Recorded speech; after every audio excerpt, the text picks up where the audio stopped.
Cheers. Hey everyone, today in this video, we're going to be installing the Everydrop refrigerator ice and water filter, specifically the #1 filter. If you're interested in this filter or you want to find out more about it, the link to it will be in the video description.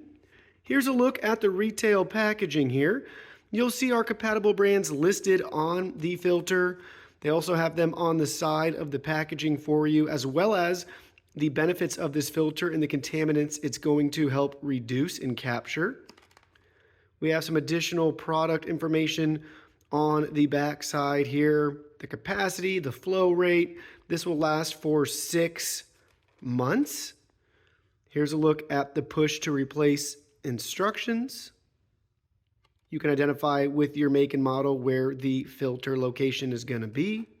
Now let's go ahead, let's open it up. All right, so here are all the contents. It's the filter itself, purple cap up at the top. It's only gonna fit one way when you install it.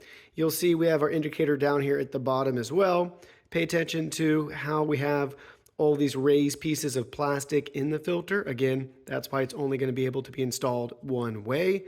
Now let's go ahead, let's get it installed. Here's a look at our fridge. This is the brand we're gonna be using it with. So our filter is located in the bottom left-hand corner below the freezer. You will have to open the door to go ahead and open this up to pull out the filter. See the arrow here and the arrow on the old one. Just gently pull it out. There we go. You'll see our old one right here that we need to remove. Now let's go ahead, let's take the cap off of our new one and let's get it installed. Caps off, arrow to arrow, and just gently keep it lined up.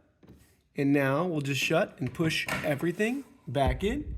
And there we go. We have just installed our new filter. And here's your friendly reminder not to forget to reset your filter light. Lights off, we're all set and ready to go. Cheers.